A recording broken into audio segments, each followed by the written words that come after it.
Welcome साथियों, पुनः आज एजीवे में आप लोग का फिर से स्वागत है। हम लोग यूपीपीसीएल के जो पहले पार्ट में एनालिसिस किया था उसका अगला पार्ट आज हम लोग करेंगे। पार्ट में पिछली पार्ट में हम लोग 90 नंबर तक क्वेश्चंस का एनालिसिस कर दिया था नहीं, तो आज हम लोग चलेंगे अगले नंबर यानी 91 से पूरी एनालिसिस के साथ पढ़ेंगे। ठीक है, क्वेश्चंस को सॉल्व करेंगे, समझेंगे और आगे बढ़ेंगे। चलिए अगले क्वेश्चन की तरफ चलते हैं। देखिए अगला क्वेश्चन क्या है, पढ़िए अगला क्वेश्चन। अगला क्वेश्चन कह रहा है कि जलावर्त विद्युत यानी एडी करंट की विशेषताओं का प्रयोग डैश में किया जाता है।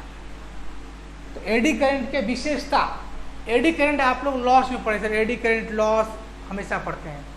आग की एग्जाम्पल के तौर पे हम बता दें कि आग के बेनिफिट भी हैं तो लॉसेस भी हैं, लेकिन जब खाना पकाना होता है तो आग अच्छा चीज़ है, अगर आपके घर में लग जाती है या किसी वस्तु में लग जाती है तो खराब चीज़ है। तो आग की विशेषता भी होती है और हानि भी होती है। ठीक उसी प्रकार ईडी करंट का लॉस में भी होता है हीट के रूप में। तो हीट जहाँ पर आवश्यकता होती है वहाँ ये विशेषता के रूप में चले आता है। तो समझिए ईडी करंट लॉस की विशेषता, क्या विशेषता? ईडी करंट लॉस जो होता है वो हीट के रूप में लॉस देता है। हीट के रूप में, किसके रूप में? हीट के रूप में लॉस देता है, यानी I/RT हीट के रूप में लॉस देता है। लेकिन उसी हीट का उपयोग किसमें करते हैं? वहाँ पर देखिए MC मीटर डैम्पिंग में क्या करते हैं? विशेषता का उपयोग एडी करंट डैम्पिंग के रूप में करते हैं। किसमें? MC मीटर में। MC मीटर मतलब मूविंग कॉइल इंस्ट्रूमेंट। जो वोल्ट मीटर होता है ना, मूविंग कॉइल जो सिर्फ DC क्वांटिटी को मापता है, DC करंट, DC वोल्टेज को, MC टाइप। और MI type moving iron type जो AC और DC दोनों क्वांटिटी को, दोनों राशियों को मापती है। तो कह रहा है एडी करंट की विशेषता इसके लिए MC मीटर में डैम्पिंग के लिए करते हैं, मोटर में ब्रेकिंग के लिए नहीं करते हैं, वाइंडिंग में बेकार हीटिंग के लिए नहीं करते। भाई बेकार हीटिंग के लिए कोई करेगा? बेकार हीट कौन चाहता है? गर्मी से लॉस करने के लिए। मोटर में कूलिंग, भाई कूलिंग ये तो एडी करंट देता है हीट के रूप में, तो ये मोटर में कूलिंग कहीं से लाएगा क्या? नहीं लाएगा। तो याद रखें क्वेश्चन नंबर ये MC में डैम्पिंग का विशेषता का यूज होता है। चलिए समझ में आया? चलिए अगले क्वेश्चन की तरफ। कह रहा है कि अगला क्वेश्चन के बारे में पढ़ते हैं। कह रहा है कि BIS के अनुसार किसी भी संस्थापन यानी इंस्टॉलेशन में अधिकतम डैश लीकेज करंट की अनुमति है। देखिए अगर आप अपने घर में, बिल्डिंग में, इंडस्ट्रीज में आप वायरिंग करते हैं तो वहाँ पर लीकेज करंट की आवश्यकता होती है। आवश्यकता नहीं, लीकेज करंट होती है। तो कह रहा है कितना लीकेज करंट हो तो हम लोग मायने नहीं रखते, कहते थोड़ा सा एरर का, कोई इतना सा एरर चलता है। तो कितना एरर चलता है BIS यानी ब्यूरो ऑफ इंडियन स्टैंडर्ड क्या तय किया, कितना तय किया, ये आपको ये ऑप्शन में देखिए, ये आपको याद रखना है भाई। यानी ये 1/5000 यानी 1 एम्पियर का 5000वां भाग अगर लीकेज हो रहा है तो उसको हम लोग कोई ये कर लॉसेस की आवश्यकता नहीं होती है। कहने का मतलब उसको हम लोग ध्यान नहीं देते, उतना चलता है। कितना? 1 एम्पियर का 5000वां भाग, यानी 10 एम्पियर है तो 10 एम्पियर का 5000वां भाग अगर लॉस हो रहा है तो उतना लॉस आपको नहीं देखना है। वो BIS कहता है इतना तो चलेगा। समझ गए? कितना चलेगा? 1000 का 1 का 5000वां भाग। ठीक है, 1/5000 BIS के अनुसार इंस्टॉलेशन में लीकेज करंट की अनुमति है। चलिए समझ गए इस क्वेश्चन को। आगे का क्वेश्चन पढ़े। चलिए आगे क्वेश्चन है कि सजावटी श्रृंखला प्रकाश व्यवस्था के लिए 240 वोल्ट की सप्लाई के लिए 4 वोल्ट वाले कितने बल्ब जुड़ते हैं? बताइए। ये तो कोई पूछने वाली बात है, ये इलेक्ट्रिशियन की कोई भी बता सकता है। कह रहा है कि 240 वोल्ट का सप्लाई है और 4 वोल्ट पावर कंज्यूम करने वाला एक बल्ब है। तो ऐसे ऐसे सीरीज में कितना बल्ब लगा सकते हैं। एक बल्ब लगाइएगा तो ये क्या करेगा, फ्यूज हो जाएगा, जल जाएगा। समझ रहे हैं? तो कितना, देखिए अगर एक बल्ब लेता है 4 वोल्ट, एक बल्ब लेता है 4 वोल्ट तो 240 वोल्ट है भाई, और 240 में 4 वोल्ट से डिवाइड करिए, कितना बल्ब आ जाएगा, 60 बल्ब आएगा। कितना, 60 बल्ब। ऑप्शन में 60 बल्ब आपका है। इसको समझ में आ गया? ये क्वेश्चन कह रहा है कितना बल्ब लगाइए, सीरीज में 60 बल्ब लगाइए, 60 बल्ब मिलकर 240 वोल्ट खपत करेगा। समझ गए? चलिए अगले क्वेश्चन की तरफ चलते हैं। अगला क्वेश्चन क्या है, कह रहा है कि विमानों और जहाज़ों और कई यूरोपीय देश में घरों में विद्युत आपूर्ति सुरक्षा प्राथमिकता पर ध्यान देते हुए विद्युत आपूर्ति लाइन में डैश दिया गया है।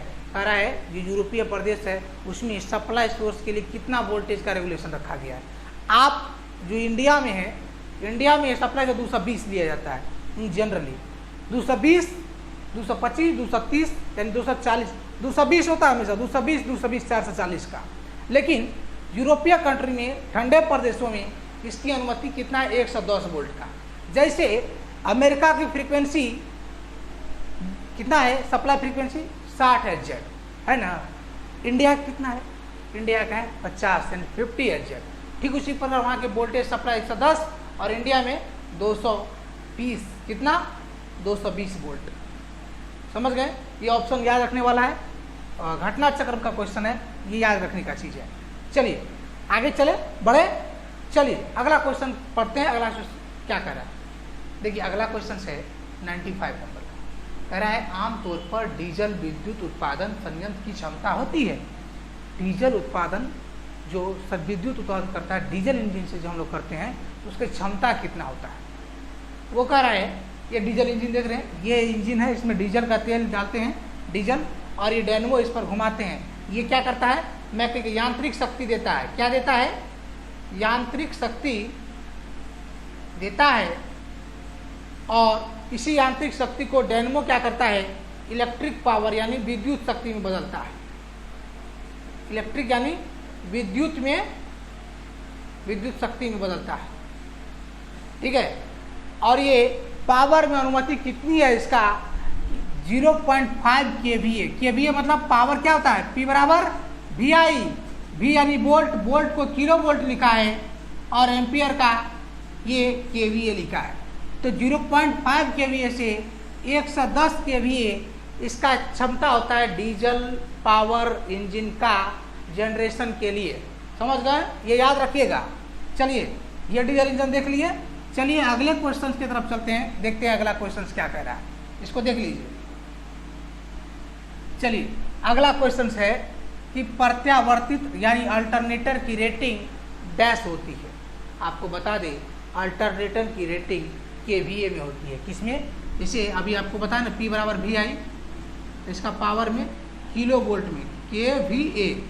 ठीक है, इसका अल्टरनेटर का, इसी के साथ जानकारी के लिए मैं बता दूं कि ट्रांसफार्मर का भी रेटिंग होता है kVA में, किलो वोल्ट एम्पियर में। यहीं पर जनरेटर है यानी विद्युत जनित्र है, उसका रेटिंग इसमें होता है किलोवाट में। इसमें किलोवाट में। ये क्यों होता है, हम लोग विश्लेषण से पढ़ते हैं, यहाँ पर सिर्फ जानकारी के लिए समझिए ये क्या होता है। समझ गए? याद रखने वाला ये चीज़ है, तीनों चीज बार बार पूछता है। समझ गए? चलिए इस क्वेश्चन का ऑप्शन पर्यावर्तित का क्या है, kVA। समझ में आ गया? चले आगे। चलिए अगला क्वेश्चन देखते हैं कि क्या कह रहा है। ये अल्टरनेटर है, इसके पार्ट है। अल्टरनेटर में आपको दिखाई फिगर का, इसमें ज़्यादा बताने की जरूरत नहीं है। आइए चलिए अगला क्वेश्चन देखिए। अगला क्वेश्चन क्या कह रहा है, कह रहा है चुंबकीय अभिवाह यानी मैग्नेटिक फ्लक्स, चुंबकीय फ्लक्स, इसको फ्लक्स बोलते हैं। ठीक है, इसका इकाई क्या होता है, फ्लक्स का क्या होता है, आप लोग जानते हैं वेबर होता है। क्या होता है, वेबर।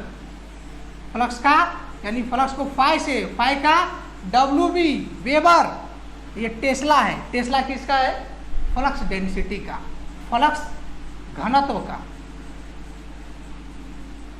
फ्लक्स घनत्व का, फ्लक्स घनत्व यानी B बराबर फाई बाय A, इसी का फाई यानी वेबर एरिया है तो मीटर स्क्वायर, ये जो वेबर पर मीटर स्क्वायर है इसी को बोलते हैं टेस्ला। क्या बोलते हैं? इसी को टेस्ला भी बोलते हैं। ये वेबर मीटर कुछ नहीं है, ये हेनरी किसका इकाई है ये भी जान लीजिए। हेनरी है प्रेरकत्व का, किसका? प्रेरकत्व यानी इंडक्टर यानी इंडक्टेंस का, इंडक्टर का, सॉरी इंडक्टर INDUCTOR, इंडक्टर यानी प्रेरकत्व का। समझ में आ गया? ये सभी ऑप्शन का ये आपको बता दिया मैंने कि इसका कौन सा इकाई है। चलिए इससे अच्छा आपको ऑप्शन में सभी बातों को जानना पड़ेगा। सभी बात के बारे में अगर जानते रहेंगे तो आपको ऑप्शन गलत नहीं होगा। समझ में आया? चलिए अगले क्वेश्चन की तरफ चलते हैं। ठीक, ये देखिए, ये अगला क्वेश्चन है कि 3 फेज वाली प्रणाली में वाइंडिंग कॉइल के बीच में फेज अंतर कितना होता है? 3 फेज वाली वाइंडिंग, 3 फेज RYB के लिए जो वाइंडिंग करते हैं वो उनके बीच में जो एंगल होता है वो 120 डिग्री का, यानी total revolution, total cycle degree कितना होता है? एक चक्र में 360 डिग्री होता है। तो 3 वाइंडिंग के लिए चक्कर में डिवाइड करेंगे कितना का? 120 का। कितने का? फेज अंतर 20 का।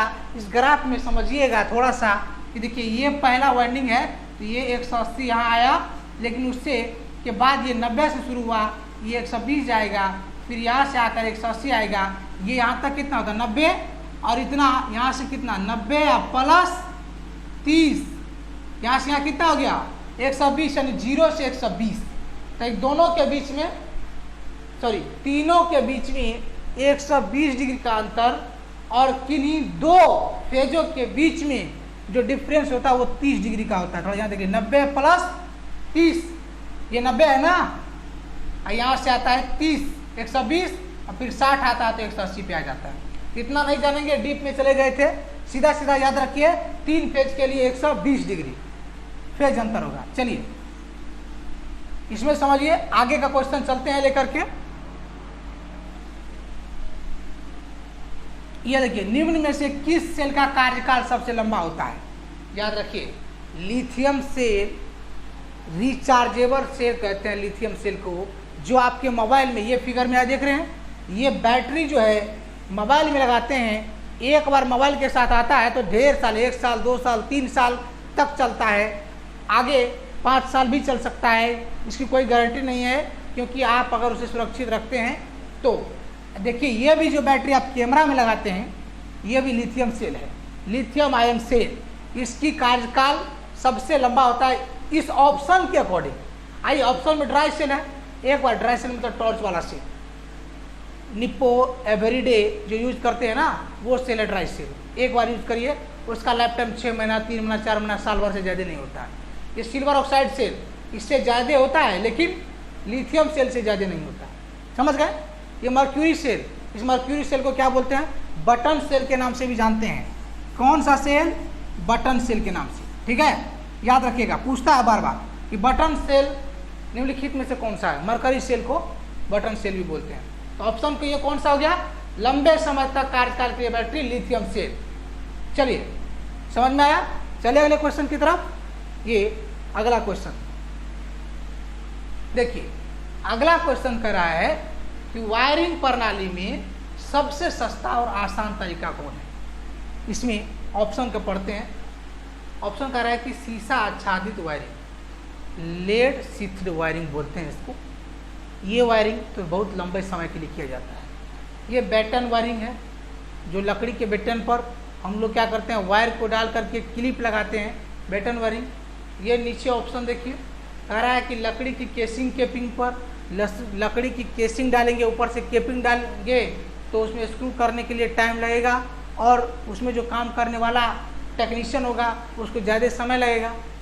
ये जो क्लिट वायरिंग है ना, क्लिट वायरिंग, आजकल हम लोग क्लिट वायरिंग की जगह ऐसा वायरिंग करते हैं, वो चाइनीज उजला वाला जो काटी पिन होता है ना, हम लोग क्या करते हैं, वायर डाल देते हैं और दीवार पर वो वाला पिन लगा के ठोक देते हैं हैमर से, और आपका काम हो जाता है। और जब भी जरूरी पड़ता है उखाड़ के फेंक देते हैं, मतलब लेके चल जाते हैं, दूसरी जगह कर सकते हैं।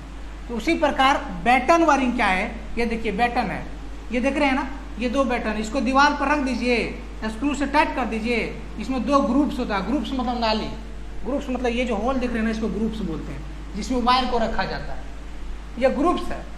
ये वायर डाल करके इसको ऊपर से कस दीजिए, देखिए अगले फिगर में ये देखिए है ना, ये आपको क्या डाउन वाला केसिंग है, ऊपर से लगता है केपिंग, क्या टोपी जैसे ऊपर से लगा देते हैं, और ये वायरिंग का छोटा सा रूप दिखाया गया यहाँ पर केसिंग केपिंग, ये इसका क्लिट वायरिंग का, इसको क्या बोलते हैं क्लिट। एक होता है अपर क्लिट, एक होता है लोअर क्लिट, समझ गए।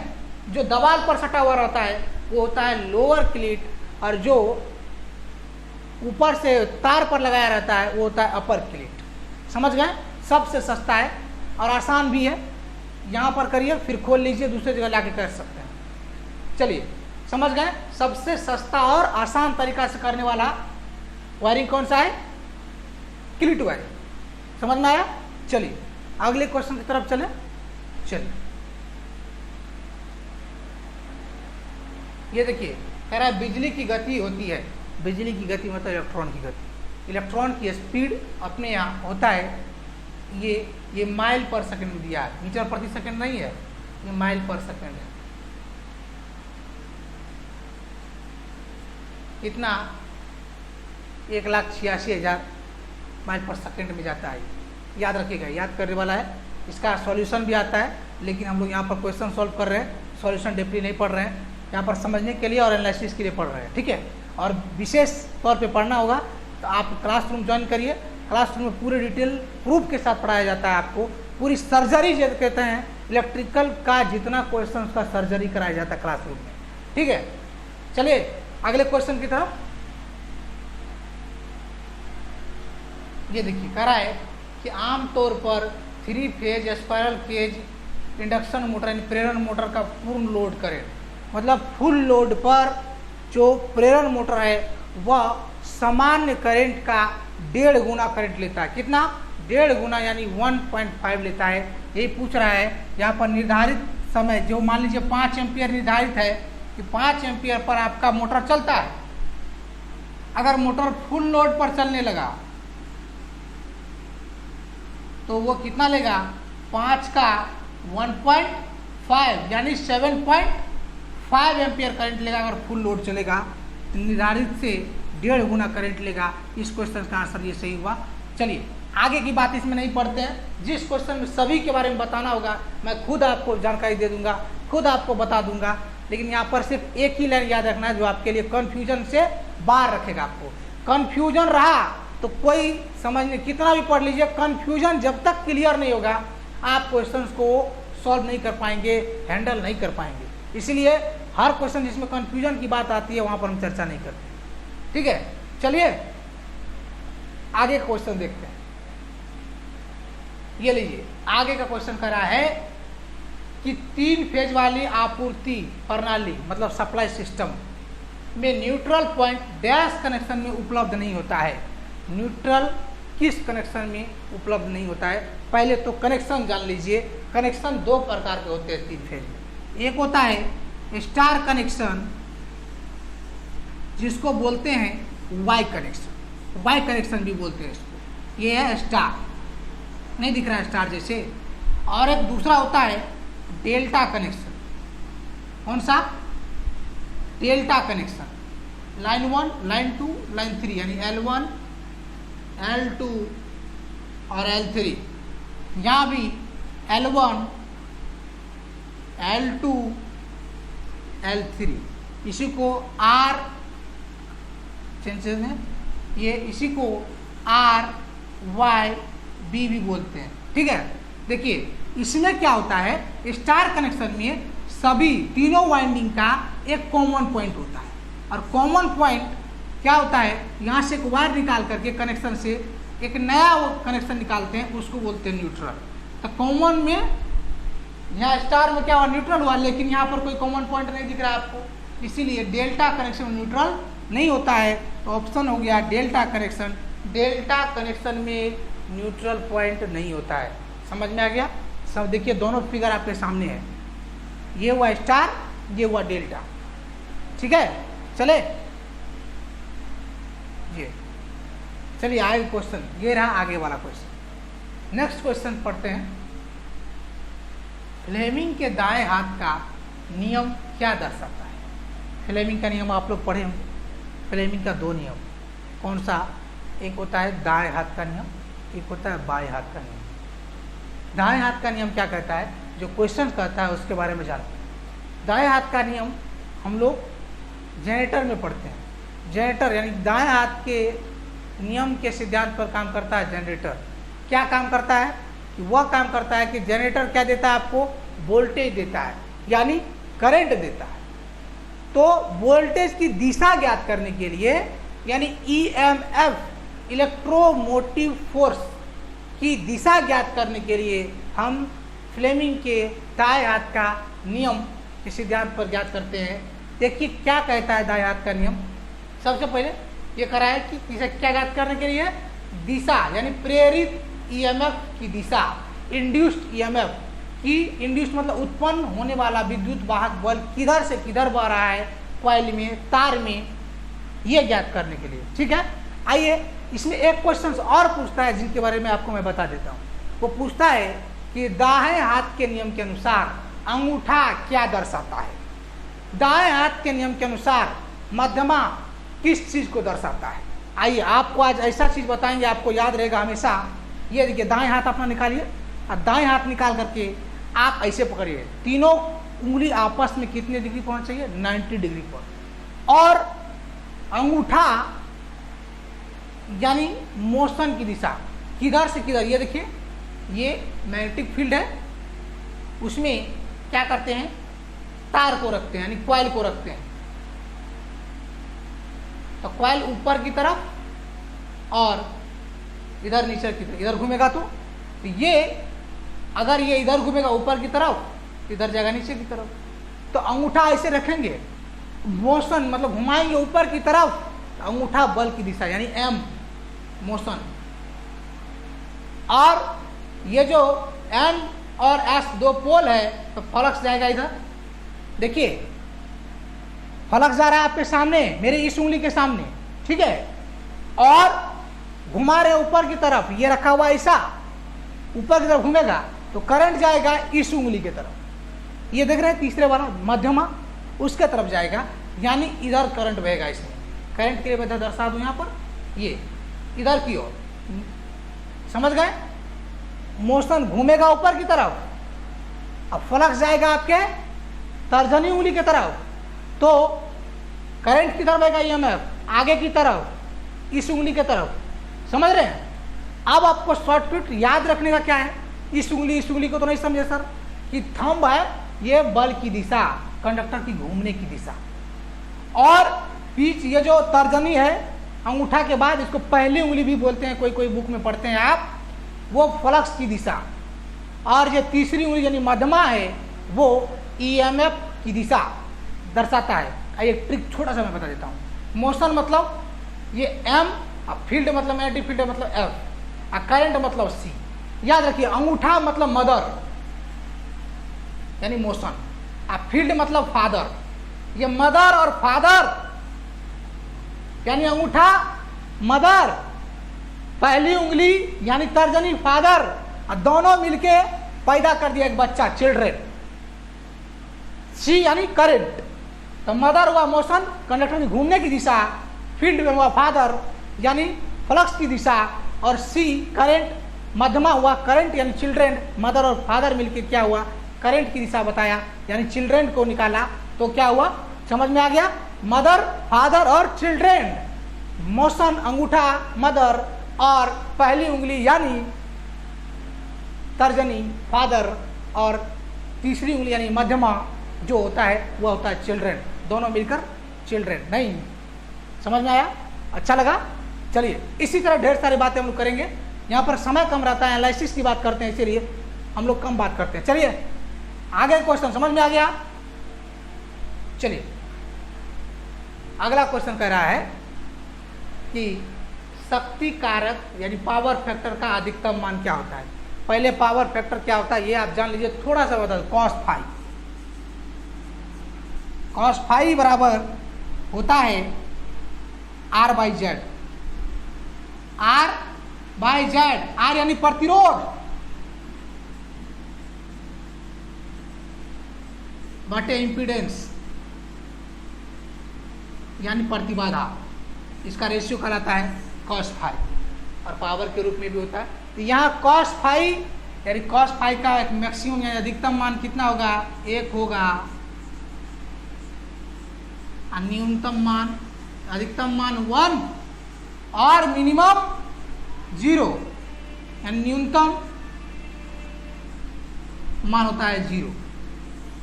यानी 90 डिग्री का मान cos 90 का मान 0 और cos 0 का मान 1। समझ गए? ये बातें हम आगे पढ़ेंगे, समझ में नहीं आया तो याद रखिए। cos फाई का अधिकतम मान इकाई होता है, यूनिट होता है। चलिए अगले क्वेश्चन की तरफ चलते हैं। अगला क्वेश्चन कह रहा है कि 1.5 वोल्ट के 6 सेल श्रृंखला यानी श्रेणी क्रम में जुड़े हुए हैं, लेकिन एक सेल विपरीत दिशा में जुड़ा हुआ है। फिर बताइए कि पूरा सेल जोड़ दिए तो कितना वोल्टेज आपको मिलेगा। आइए समझते हैं कि आपको सेल जोड़ देते हैं थोड़ा सा। 6 सेल पूछा है ना, ये पहला सेल, दूसरा सेल, तीसरा सेल और ये चौथा सेल, पांचवा और छठा का विपरीत जुड़ा हुआ है। देखिए अगर इसको जोड़ करके आपको लेना है वोल्टेज टोटल का, यहाँ पर आप वोल्टेज वोल्ट मीटर लगा के मेजर कर रहे हैं तो कितना देगा।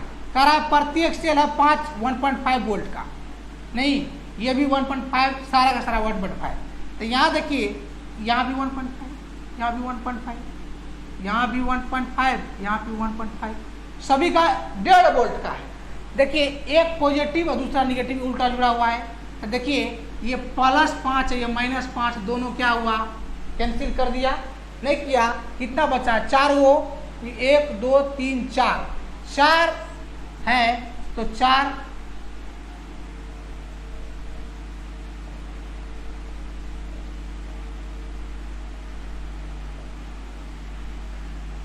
ये थोड़ा सा मिस्टेक हो गया, पूरा डिलीट हो गया।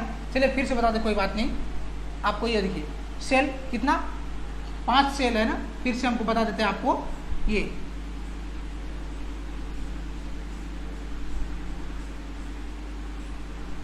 एक cell, 2 cell, 3 cell, 4 cell, 5 cell हुआ, एक सेल और लगा देते हैं आप, 6 सेल, यानी 1.5 का 6 सेल लगा हुआ है। यहाँ एक प्लस में 1.5, यहाँ माइनस में 1.5, दोनों कैंसिल हो गया, बचा 4 गो 1.5 वाला, तो 1.5 × 4 यानी हो जाएगा 6 वोल्ट आपको मिलेगा। ये ऑप्शन देखिए 6 वोल्ट, समझ में आ गया, 6 वोल्ट मिलेगा, क्योंकि एक प्लस और माइनस मिलके 0 कर देता है, तो 3 वोल्ट तो खत्म हो गया वहीं, बाकी का 6 वोल्ट आएगा। समझ गए? चलिए अगले क्वेश्चन की तरफ।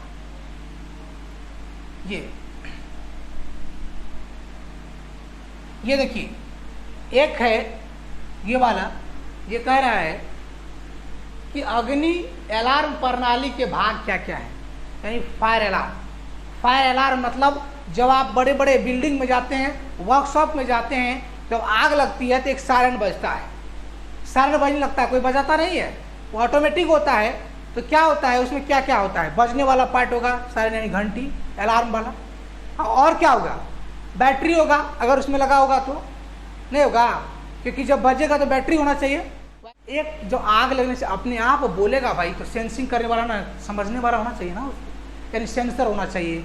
तो कह रहा है कि एक अलार्म है, देखिए वहाँ पर जब आग लगती है तो धुआं उठेगा, और धुआं को सेंस करेगा डिटेक्टर, ये डिटेक्टर है, ठीक है। तो क्या है, धुआं होना चाहिए, धुआं होगा, आग होगा तो उष्मा होगा, नहीं आग लगेगा तो गर्मी होगा ना, तो गर्मी को भी सेंस करता है। और घंटियाँ अलार्म बजने वाला बजेगा तब ना आप समझिएगा आग लग गया है। डीकैम पैनल यानी ये वाला पैनल, डीकैम पैनल होता है जो सेंस करता है, और वायरलेस के यानी कि आप सेंसर के माध्यम से अलार्म को डिटेक्ट करता है, फेचिंग करता है, यहाँ आग लग गया है, धुआं आ गया है, आप अलार्म बजाइए, यानी बैटरी भी होना चाहिए, और अलार्म लगाने के लिए अलार्म पैनल होना चाहिए, क्योंकि अलार्म जहाँ लगाएंगे वो पैनल होगा कि नहीं होगा, वो हमेशा लगता है तो साइड में लगता है, ऐसा नहीं बीच जगह पे लगा दिए, आग लग गया, अलार्म जल गया, और आपको कुछ पता ही नहीं चला, घर में आग लग गया, नुकसान हो गया, लोग मर रहे हैं उसमें। इसीलिए ऐसे जगहों पे लगाते हैं अलार्म ताकि पूरा समझ में आ जाए कि आग लग चुका है और ढेर देर तक बच सके। कौन कौन सी चीज होगा? धुआं और उष्मा होगा, घंटी होगा, डीकेम पैनल होगा, अलार्म पैनल होगा और बैटरी होगा। समझ रहे हैं? चलिए, ये घंटी, स्विच, ये सब को छोड़ दीजिए, ये आप याद रखिए। चलिए अगले क्वेश्चन की तरफ चलते हैं। अगला क्वेश्चन पढ़िए, क्या है अगला क्वेश्चन? कह रहा है निम्नलिखित में से किस जनरेटर की टर्मिनल वोल्टेज शून्य होती है जब वह बिना किसी लोड के चल रहा होता है? बिना लोड का चल रहा होता है तो क्या होगा? टर्मिनल वोल्टेज जीरो होगा। कब होगा जीरो? अभी आपने को जनरेटर दिखाया है डीजल वाला, उसको छोड़िए, एक फिगर बनाते हैं कि ये जो होगा डीसी सीरीज होगा। कैसे? देखिए, हम लोग क्या करते हैं, जनरेटर में मैकेनिकल एनर्जी देते हैं ना, ये मान लीजिए मैकेनिकल एनर्जी देते हैं, यांत्रिक शक्ति, यांत्रिक शक्ति देते हैं जनरेटर में। और जनरेटर में हम लोग ये होता है आर्मेचर, यानी घूमने वाला पार्ट, उसके सीरीज में लगा होता है फील्ड। ये आर्मेचर ए से प्रदर्शित करते हैं और ये है फील्ड, सीरीज फील्ड, जिसको ISE, इसमें जाने वाले करंट को बोलते हैं, और आर्मेचर से जाने वाला करंट को IA बोलते हैं। देखिए, अगर इसको घुमाएंगे, ये मैकेनिकल यानी यांत्रिक शक्ति देकर घुमाएंगे, अब यहाँ पर क्या करेंगे, ये सीरीज है तो यहाँ पर लोड लगता है, लेकिन एक्चुअली लोड लगा हुआ नहीं है। क्वेश्चन कर रहा है कि बिना लोड का, तो लोड कनेक्ट नहीं है, तो क्या होगा, इसको सप्लाई मिलेगा, सप्लाई यानी परिपथीय नहीं बनेगा तो करंट जाएगा। तार को, किसी बल्ब को जलने के लिए भाई प्लस माइनस दोनों जुड़ना चाहिए। ये कह रहा है कि लोड में यहाँ कटा हुआ है, तो कैसे जाएगा करंट? इसीलिए ये जनरेटर वोल्टेज पैदा नहीं करेगा जब तक लोड नहीं जोड़ेंगे। याद रखिए, हमेशा डीसी सीरीज जनरेटर बिना लोड का नहीं जोड़ते हैं क्योंकि वोल्टेज पैदा ही नहीं होता है। तो डीसी सीरीज वाइंडिंग वाला जो जनरेटर होगा वो बिना लोड का जीरो वोल्टेज देगा, यानी वोल्टेज नहीं देगा। समझ गए?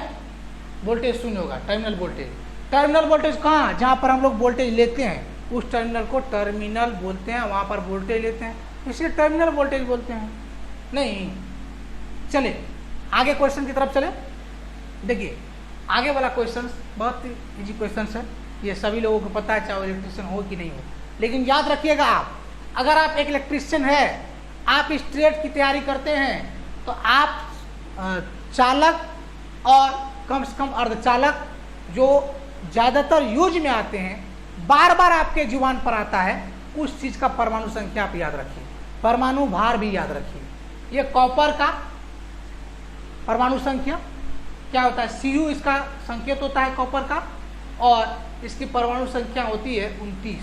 कॉपर का कितना होता है? 29। ये याद रखने वाला है, सिर्फ याद रखते हैं। चले आगे क्वेश्चन, इसमें याद रखने के लिए और भी चीज़ है, ये सिल्वर का, चांदी का, यानी चांदी, एल्यूमिनियम, इन सब का भी ज़्यादा याद रखना चाहिए। एयर, सिल्वर का ये जी। चलिए अगले क्वेश्चन की तरफ चलते हैं। देखिए, अगला क्वेश्चन है कि ट्राई स्क्वायर का प्रयोग डैश की कोण की सटीकता मापने के लिए करते हैं। ट्राई स्क्वायर देखें, ट्राई स्क्वायर नहीं देखें तो चलिए दिखाते हैं। क्योंकि आप ITI करते हैं तो मैक्सिमम लोग बिना ITI कॉलेज जाके करते हैं। डिग्री ले लिया, पूछो तो ITI किए, किस ट्रेड से? तो इलेक्ट्रिशियन से। और उसको कोई ऑब्जेक्ट दे दीजिए, कोई वस्तु, कोई औजार, कोई टूल्स दे दिए, समझ ही नहीं पाएगा, उसका देखा ही नहीं तो काम क्या पता चलेगा। ये है ट्राई स्क्वायर। क्या है? ट्राई स्क्वायर है। इसका काम होता है किसी फर्श पर, किसी लकड़ी के जो कोना होता है ना, स्लैब, अगर 4 यानी घन आकार का हो, यानी घनाभ आकार का हो, उसका सरफेस के ये जो है कोना, ये जो मान लीजिए घनाभ आकार का है, इस पर रख करके इसको ऐसे करके पता करता है कि इसके बीच का ये जो है सही कोना जो है वो 90 डिग्री का बना है कि नहीं बना है। तो ये रख के 90 डिग्री ये ऐसे बीच में इसको रख देंगे और सटाएंगे, देखेंगे कि ये सही सट रहा है कि नहीं, तो समझ जाएंगे 90 डिग्री का है, ये कोण सही है। और दूसरा चीज़ क्या, उसके फर्श का लेवल, ये इस पर रख दिया एक बड़ा सा टुकड़ा को, और देख रहा है कि ये जो प्लेन है कि नहीं है। अगर नहीं होगा तो थोड़ा सा उबड़ खाबड़ होगा तो एयर गैप दिखाएगा इससे, तो सही नहीं होगा। ये ट्राई यानी गुनिया भी बोलते हैं इसको, गुनिया। तो 90 डिग्री की सटीकता के लिए ट्राई स्क्वायर यानी गुनिया का प्रयोग करते हैं। समझ में आ गया? चले आगे क्वेश्चन की तरफ। ठीक,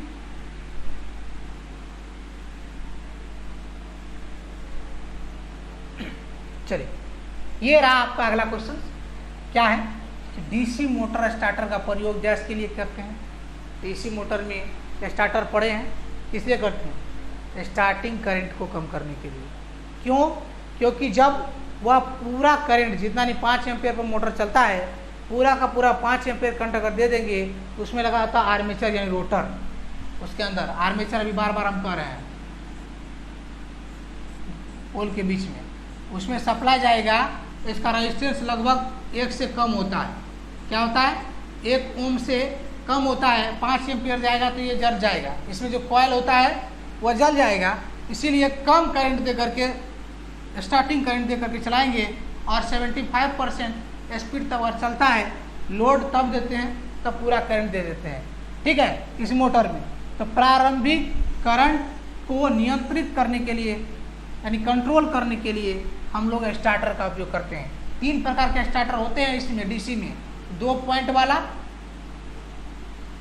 और 3 पॉइंट स्टार्टर, ठीक है, और 4 पॉइंट स्टार्टर। आगे देखेंगे तीनों का क्या उपयोग होता है। उन्होंने बताया 3 प्रकार का होता है। चलिए समझ में आया?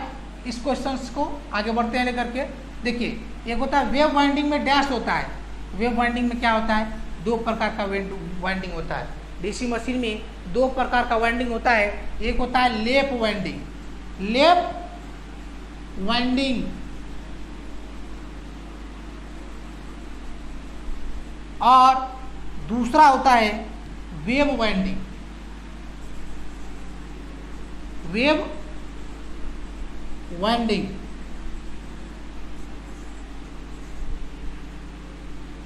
ये लेप वाइंडिंग में क्या होता है? जितना पोल होता है ना उतना समांतर पथ यानी करंट जाने का रास्ता होता है। ए मतलब ए वाला क्या? समांतर पथ यानी करंट जाने वाला रास्ता। और वेव वाइंडिंग में ए बराबर 2 यानी करंट जाने के लिए मात्र 2 यानी समांतर पथ की संख्या कितना होता है? पथ की संख्या 2 होता है। समझ गए?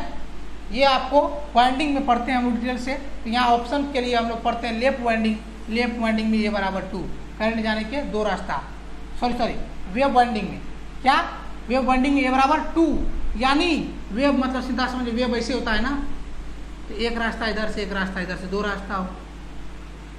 तो ऑप्शन समझ गया? ए बराबर 2 वेव वाइंडिंग। चलिए अगले क्वेश्चन की तरफ चलते हैं। अगला क्वेश्चन पढ़िए। क्या है अगला क्वेश्चन?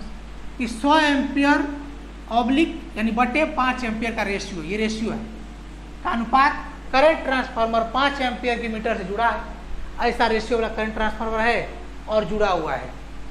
अगर पाठ्यांक 3 एम्पियर है तो वो जो मीटर है 5 एम्पियर वाला आपका रीडिंग बता रहा है 3 एम्पियर। समझिए थोड़ा सा, ये देखिए, ये जो एक मीटर है ये स्केल है, इसमें पॉइंटर है, ये दर्शाया है 1 2 3 4 और 5। लेकिन इसका जो रेशियो दिया गया है 100 एम्पियर ऑब्लिक 5 एम्पियर। कहने का मतलब रेशियो 1 का वैल्यू कितने का होगा? 20 का। कितने का? 20 का होगा। तो यहाँ पर ये एम्पियर बता रहा है, इसके कहने के अनुसार 3 एम्पियर बता रहा है। 3 एम्पियर तो भाई 1 एम्पियर जब बताएगा तो 20 एम्पियर करंट होगा। तो 3 एम्पियर बता रहा है तो इसका वैल्यू कितना होगा? 20 गुना 3 यानी 60 एम्पियर होगा कि नहीं होगा? तो 60 एम्पियर। आइए रीडिंग का कितना हुआ? 3 एम्पियर बता तो 60 एम्पियर। ये तो आपको लॉजिक से वैसे भी आप बना सकते हैं, रेशियो दिया हुआ है वैसे तो मैथमेटिक्स की जैसे। लेकिन याद रखिए ये बातें रेशियो करंट ट्रांसफार्मर की बात कर रहा है। करंट ट्रांसफार्मर क्या होता है हम लोग आगे पढ़ते हैं, अभी क्वेश्चन की बात कर रहे थे इसीलिए कम बोलते हैं। चलिए क्योंकि बहुत सारे क्वेश्चन आपको एनालिसिस करने हैं इसलिए यहाँ पर समय बर्बाद करेंगे तो क्वेश्चन कम कर पाएंगे। यहाँ ये प्राथमिकता रहती है कि यूपीपीसीएल के मैक्सिमम से मैक्सिमम क्वेश्चन का टाइप आप देख पाए, ठीक है। और चलिए आगे क्वेश्चन करा, फ्लैशर बल्ब का प्रयोग डैश में किया जाता है। फ्लैशर बल्ब, फ्लैश मतलब फ्लैश मारने वाला, बुकचिक बुकचिक करने वाला नहीं।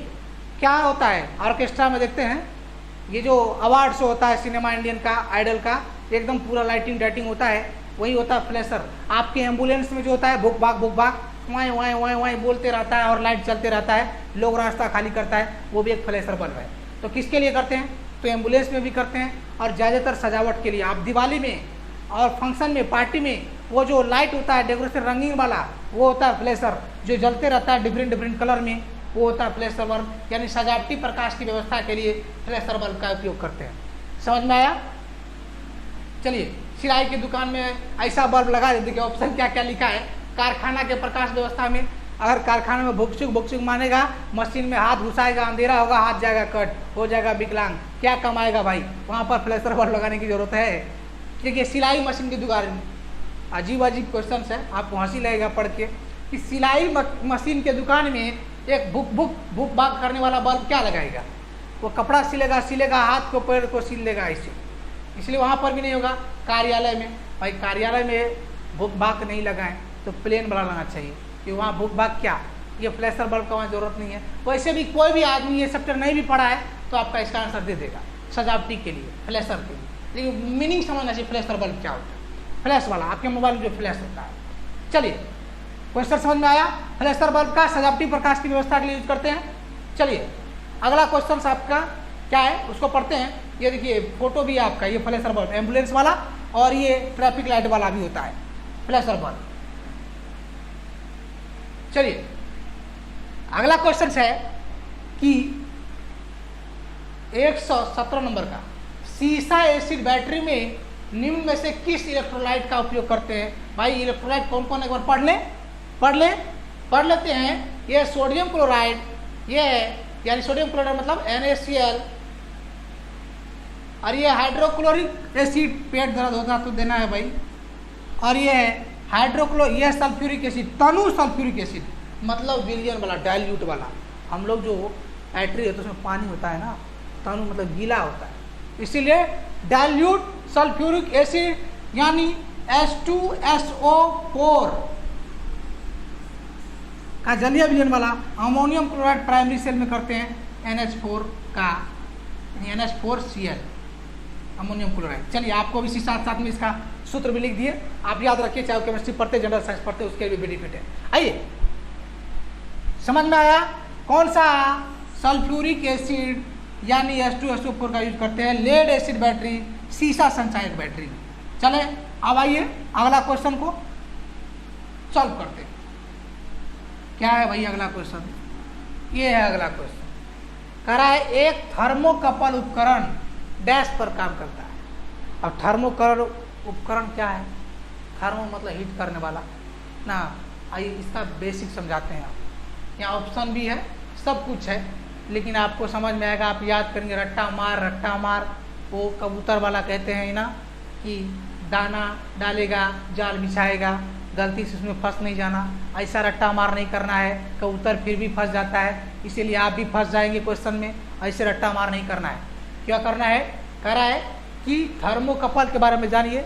यानी तो कॉइल ऐसे है और कोई चीज़ मैकेनिकल स्ट्रेस पर जाता है। जैसे एक बात करिए, एक लोहा है, ऊपर से आप हैमरिंग करते हैं तो क्या होता है? चिंगारी उत्पन्न होता है। क्यों होता है? कि दोनों एक चालक है, लोहा पे लोहा दिए, लोहा चालक है, उसमें इलेक्ट्रॉन होता है। जैसे जोर से पटकेंगे तो फ्री इलेक्ट्रॉन क्या होगा? जोर से, स्पीड से पटकने के बाद जैसे जोर से मारते हैं तो इलेक्ट्रॉन छिटकता है, मतलब इलेक्ट्रॉन स्पीड बढ़ जाता है, आवश्यकता से अधिक स्पीड हो जाती है और आपस में टकराती है, आपको चिंगारी उत्पन्न होती है और हीट भी उत्पन्न होती है। जैसे ये कह रहा है ऑप्शन में कि पीजियो इलेक्ट्रिक प्रभाव पर काम करता है। पीजियो इलेक्ट्रिक इफेक्ट क्या होता है? पीजियो मतलब होता है प्रेशर, पीजियो मतलब प्रेशर। ये प्रेशर यानी दबाव, यानी दाब। किस पर दाब होगा? इलेक्ट्रिक पर यानी विद्युत पर। विद्युत में ऐसा प्रेशर डालिए कि वह लाइटिंग देगा, वह हीट देगा। जैसे एग्जाम्पल के लिए मैं आपको बता दूं एक लाइटर आपके घर में होता है, वो सभी लोग देखें। लाइटर में अगर दबाते हैं तो मैकेनिकल चेंजिंग के वजह से उसमें एक चिंगारी लुत्ती देता है। वो चिंगारी आप देखते हैं, अगर आप अपने स्क्रीन पर देख करके ऐसे टक टका टक दबाइए आपको लगेगा करंट। वही इफेक्ट का सबसे आसान उदाहरण है पीजो इलेक्ट्रिक इफेक्ट का एक लाइटर। समझ रहे हैं? तो पीजो इलेक्ट्रिक प्रभाव पर काम करता है थर्मोकपल उपकरण। समझ में आया? पीजो इलेक्ट्रिक इफेक्ट, इसी को समझना, उससे ज़्यादा इससे ज़्यादा समझना है। थर्मोकपल पीजो इलेक्ट्रिक इफेक्ट पर काम करता है। चलिए अगला क्वेश्चन यहाँ पर नहीं लिखा गया है, ये क्वेश्चन छूट गया है, फिर भी मैं क्वेश्चन बोल देता हूँ। कह ये क्या है? ये बेंच वाइस है। ये बेंच वाइस कैसे खरीदते हैं? जैसे आप कपड़ा खरीदते हैं तो केजी में खरीदते हैं क्या? लीटर में खरीदते हैं क्या? नहीं। क्यों? मीटर में खरीदते हैं, तौल के नहीं खरीदते हैं। इसी तरह आप जब बेंच वाइस खरीदने जाएंगे तो क्या सोच कर खरीदने जाएंगे? क्वेश्चन लिखा कि काम करने के लिए किस बेस पर खरीदेंगे, किस बेस पर मांगेंगे कि हमको कौन सा वाइस चाहिए काम करने के लिए। कह रहा है कि इसमें ऑप्शन के आधार, मान लीजिए क्वेश्चन आपको लिख भी देते हैं, कह रहा है कि काम के आधार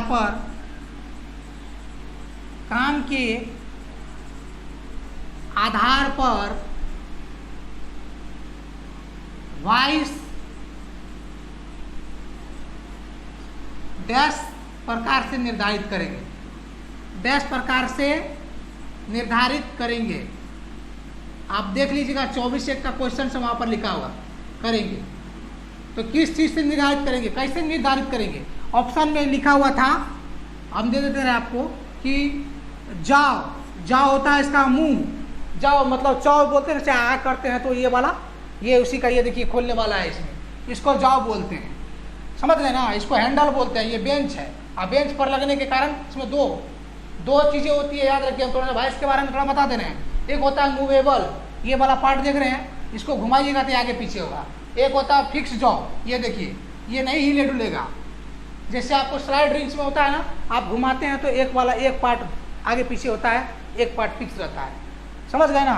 तो ये कह रहा है जॉ के वजन पर, भाई ये वजन तो पूरे वाइस का होगा, जॉ का वजन होगा नहीं। कह रहा है जौ के पदार्थ पर, जौ मतलब वही मुंह, जौ के पदार्थ पर नहीं, किसी भी पदार्थ को हो जो बना है। ये ऑप्शन तीसरा है जौ के लंबाई पर, जौ के लंबाई, लेंथ,